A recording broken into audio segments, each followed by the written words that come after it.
ഒരു സഭയുടെ അപ്പൻ ചില നിർദ്ദേശങ്ങൾ വ്യക്തമായി വിത്ത് ഇമ്മീഡിയറ്റ് ചെയ്യാനായി ആവശ്യപ്പെട്ടിട്ട് ഈ എറണാകുളം അങ്കമാലി അതിരൂപതയിലെ എറണാകുളത്തെ വിമത വൈദികർക്കും അൽമായ മുന്നേറ്റക്കാർക്കും കൂടലൂത്ത് നടത്തുന്ന ചില തൽപര കക്ഷിക്കാരായ മെത്രാന്മാർ വരെ കൂട്ടിപ്പിടിച്ചുകൊണ്ട് സഭാ നേതൃത്വം മാർപ്പാപ്പയെ അവഹേളിക്കുകയും അധിക്ഷേപിക്കുകയും ചെയ്യുകയായിരുന്നു എന്ന് പറഞ്ഞാൽ സീറോ മലബാർ സഭയുടെ നേതൃത്വത്തിന് നിഷേധിക്കാൻ സാധിക്കുമോ? നിങ്ങൾക്ക് എങ്ങനെ സാധിക്കുന്നു മാർപ്പാപ്പയെ ഇതുപോലെ അധിക്ഷേപിക്കാൻ? 2024 ഡിസംബർ മാസം 8-ാം തീയതി ഈ ദിവസത്തിന് ഒരു വലിയ പ്രത്യേകതയുണ്ട്. ഇന്ന് പരിശുദ്ധ അമ്മയുടെ ഒരു തിരുനാൾ ദിവസമാണ്. ഞാൻ പറഞ്ഞു വരുന്നത് ആ ദിവസത്തെ കുറിച്ചല്ല. സീറോ മലബാർ സഭയെ മുഴുവൻ തകർത്ത എറണാകുളം അങ്കമാലി അതിരൂപതയിലെ കുർബാന പ്രതിസന്ധി വിഷയത്തിൽ 2023 ഡിസംബർ മാസം 7-ാം തീയതി കത്തോലിക്ക സഭയുടെ തലവനായ പരിശുദ്ധ ഫ്രാൻസിസ് മാർപ്പാപ്പ ഒരു വീഡിയോ സന്ദേശം പുറത്തുവിട്ടിരുന്നു. എറണാകുളത്തെ വിമത വൈദികരും അൽമായ മുന്നേറ്റക്കാരും ഒക്കെ അത് AI ആണ് ചെയ്തത് എന്നൊക്കെ അടച്ച് മാർപ്പാപ്പയെ അധിക്ഷേപിക്കുന്ന കാര്യം വരെ നമ്മളൊക്കെ ഏറെ മനസ്സിലാക്കിയ വസ്തുതയാണ്.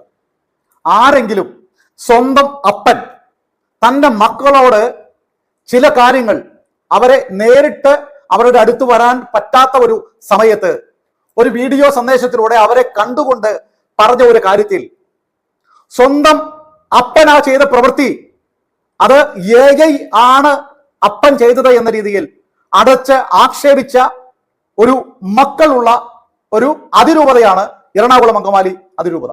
കാരണം അത്രയ്ക്ക് കോണമുള്ള മക്കളാണ് ഇവിടുത്തെ വിമത കത്തനാരുമാരും കുറെ അൽമായ ഗുണ്ടകളും. പക്ഷെ ഞാൻ പറഞ്ഞു വരാൻ ആഗ്രഹിക്കുന്നത്, ആ വീഡിയോ പുറത്തിറങ്ങിയിട്ട്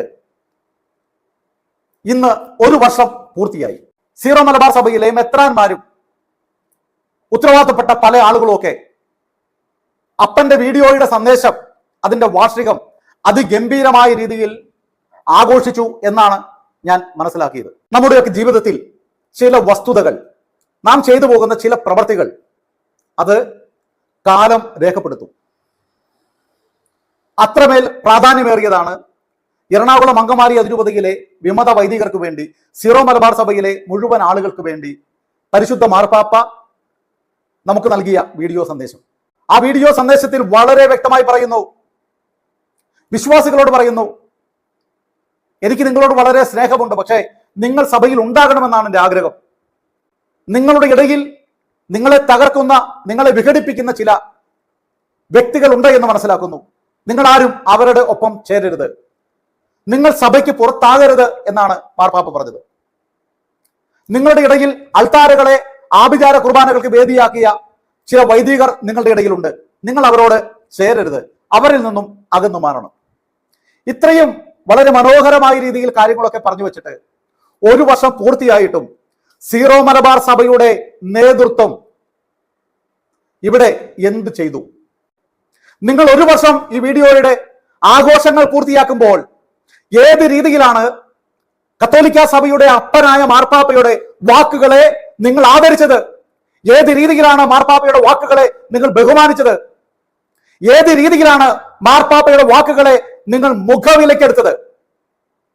1 വർഷമായിട്ടും ആ വീഡിയോ സന്ദേശത്തിൽ പറഞ്ഞ വാക്കുകളെ സഭാ നേതൃത്വം ഗൗനിക്കുന്നില്ലെങ്കിൽ, പ്രത്യേകിച്ച് മേജർ ആർച്ച് ബിഷപ്പ് തട്ടിൽ പിതാവ്, അതിരൂപത നേതൃത്വം, സഭയുടെ ആസ്ഥാന കുരിയ, എറണാകുളം അങ്കമാലി അതിരൂപതയുടെ കുരിയ, ഇവിടെ ഏത് രീതിയിലാണ് മാർപ്പാപ്പയുടെ വാക്കുകളെ നിങ്ങൾ മുഖവിലക്കെടുത്തത്? ഞങ്ങൾക്കത് അറിയാൻ അവകാശമുണ്ട്, താല്പര്യമുണ്ട്. കുറെ നാളുകളായി ഞാൻ സഭാ നേതൃത്വത്തെ കുറ്റപ്പെടുത്താൻ കഴിയില്ല എന്ന് തന്നെ വിചാരിച്ച് മനഃപൂർവ്വം ബോധപൂർവം വീഡിയോ ചെയ്യാതിരിക്കുകയായിരുന്നു. ഇന്ന് മാർപ്പാപ്പയുടെ വീഡിയോയുടെ സന്ദേശം 1 വർഷം പൂർത്തിയായതുകൊണ്ട് തന്നെയാണ്, ആ വേദനയിൽ നിന്ന് തന്നെയാണ് സംസാരിക്കുന്നത്. ഒരുപക്ഷെ സഭയെ കുറ്റപ്പെടുന്നുകൊണ്ട് എൻ്റെ വീഡിയോ അധികമൊന്നും ഷെയർ ചെയ്യപ്പെടാൻ സാധ്യതയില്ലായിരിക്കാം, എനിക്കതൊന്നും പ്രശ്നമല്ല. പക്ഷേ ലോകത്താരും ഇത് പറയില്ല എന്ന് എനിക്കറിയാം.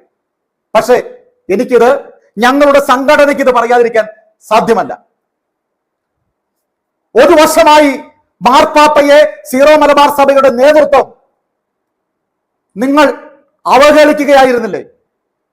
ഒരു സഭയുടെ അപ്പൻ ചില നിർദ്ദേശങ്ങൾ വ്യക്തമായി വിത്ത് ഇമ്മീഡിയറ്റ് ചെയ്യാനായി ആവശ്യപ്പെട്ടിട്ട് ഈ എറണാകുളം അങ്കമാലി അതിരൂപതയിലെ എറണാകുളത്തെ വിമത വൈദികർക്കും അൽമായ മുന്നേറ്റക്കാർക്കും കൂടലൂത്ത് നടത്തുന്ന ചില തൽപര കക്ഷിക്കാരായ മെത്രാന്മാർ വരെ കൂട്ടിപ്പിടിച്ചുകൊണ്ട് സഭാ നേതൃത്വം മാർപ്പാപ്പയെ അവഹേളിക്കുകയും അധിക്ഷേപിക്കുകയും ചെയ്യുകയായിരുന്നു എന്ന് പറഞ്ഞാൽ സീറോ മലബാർ സഭയുടെ നേതൃത്വത്തിന് നിഷേധിക്കാൻ സാധിക്കുമോ?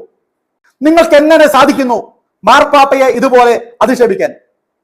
എറണാകുളത്തെ വിമത കത്തനാരുമാരും ഇവിടെ കുറെ അൽമായ മുന്നേറ്റ ഗുണ്ടകളുമാണെങ്കിൽ അവർക്ക് സഭ വേണ്ട, അവർക്ക് വിശ്വാസികൾ വേണ്ട, അവർക്ക് മെത്രാന്മാർ വേണ്ട, കൂടെയുള്ള സഹവൈദികർ വേണ്ട, അവർക്ക് സഭ വേണ്ട, സഭയുടെ പാരമ്പര്യം വേണ്ട, അവർക്ക് പള്ളി വേണം. അവരുടെ കൂടെ നിൽക്കുന്ന, അവർക്ക് വേണ്ടി തെരുവിളി മുദ്രാവാക്യം വിളിക്കുന്ന കുറെ അൽമായ ഗുണ്ടകൾ അവർക്ക് വേണം.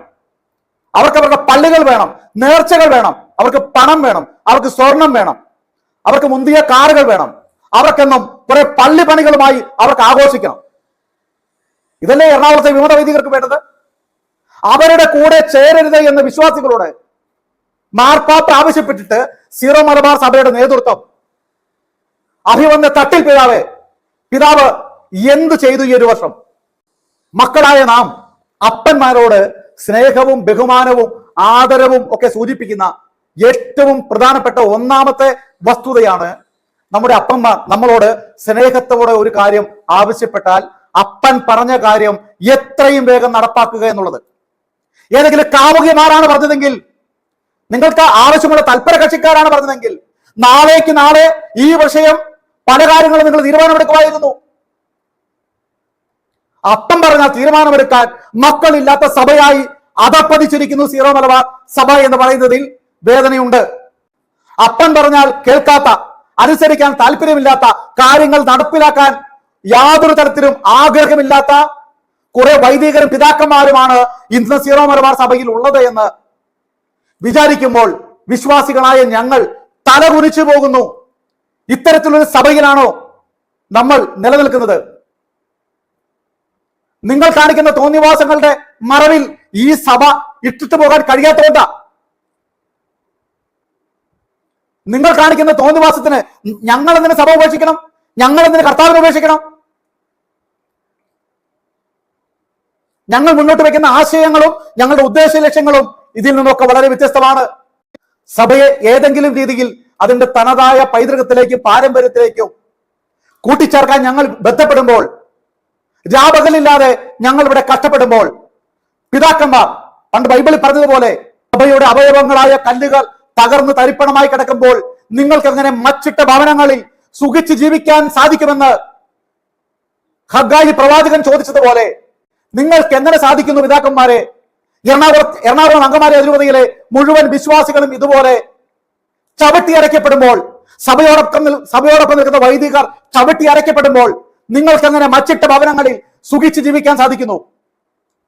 അവസാനമായി പറയുന്നു, നിങ്ങൾ ഈ ഒരു വർഷം ആഘോഷിക്കുമ്പോൾ, മാർപ്പാപ്പയുടെ വീഡിയോ സന്ദേശത്തിന്റെ ഒരു വർഷം നിങ്ങൾ ആഘോഷിക്കുമ്പോൾ, എറണാകുളം അങ്കമാലി അതിരൂപതയോട് നിങ്ങൾക്ക് അല്പമെങ്കിലും സ്നേഹവും ആത്മാർത്ഥതയും ഉണ്ടെങ്കിൽ, ഇവരെ വിശ്വാസികളായി നിങ്ങൾ പരിഗണിക്കുന്നുവെങ്കിൽ, പ്രിയമുള്ള തട്ടിൽ പിതാവെ, സീറോ മലബാർ സഭയുടെ മുഴുവൻ സീനഡ് പിതാക്കന്മാരെ, നിങ്ങളുടെ സമവായങ്ങൾ കാറ്റിൽ പറത്തി നിങ്ങൾ വിശ്വാസികളോട് കാണിച്ച ആ ഒരു വഞ്ചന നിങ്ങൾ ഉപേക്ഷിച്ച്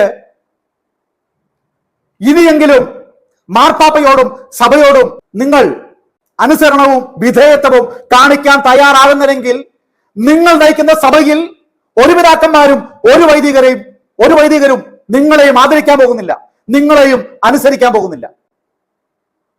ആദ്യം മാർപ്പാപ്പയുടെ വാക്കുകൾ നിങ്ങൾ ഇവിടെ അനുസരിച്ച് കാണിക്കുക.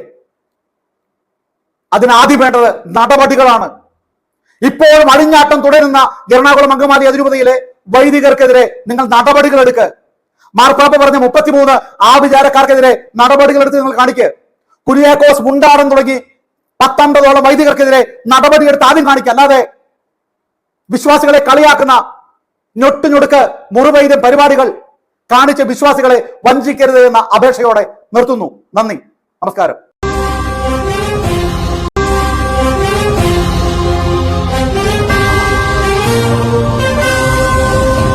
ഒരേ